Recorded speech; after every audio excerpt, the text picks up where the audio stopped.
OK, donc maintenant qu'on a un path de créer qui sélectionne très bien notre objet ici, dans le panneau ici Path, si on double-clique sur le path et on le renomme, le path est maintenant sauvegardé à l'intérieur du fichier, qui veut dire que dans le futur, si je reviens et j'ai besoin de réutiliser ce path-là, je vais être capable de le faire.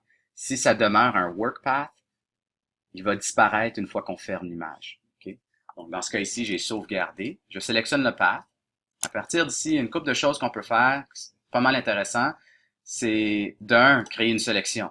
Donc, la plupart du temps, c'est pour ça qu'on va créer le path. C'est pour être capable de réutiliser ce path-là pour créer une sélection, pour détacher l'objet, etc. Ou pour modifier spécifiquement l'endroit dans l'image. Pour l'instant, je vais revenir comme ça. On peut aussi l'utiliser pour appliquer soit un pinceau ou un autre outil. Par exemple, si je sélectionne pinceau ici, et je sélectionne un layer ici qui est vide, si je clique sur le bouton qui est juste ici, ça va utiliser le pinceau pour suivre ce path-là. OK? Si je reviens ici, et je clique à droite, je peux encore faire Stroke Path, qui va faire la même chose, ou Fill Path. OK? Donc, je fais Fill Path avec Foreground Color qui est blanc. Vous allez voir que l'intérieur du path-là devient blanc. Donc, il se comporte un peu comme une sélection à ce point-là.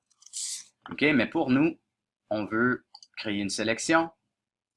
Évidemment, on recommande souvent, quand on veut détacher un objet, de modifier la sélection. Donc, ici, dans Select and Mask, et de rajouter peut-être un peu de feather, dépendant ici. Peut-être un peu de smooth.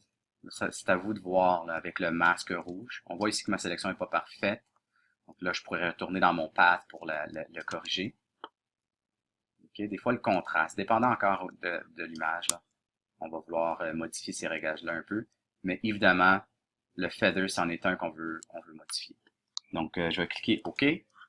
Et maintenant, j'ai une belle sélection que je peux utiliser pour faire n'importe quoi que je veux dans cette image-là. Donc, si j'inverse la sélection, par exemple, commande Shift-I, je pourrais venir ici, dans l'image, et masquer. Et maintenant, j'ai un objet que je peux déplacer dans une autre photo. Merci.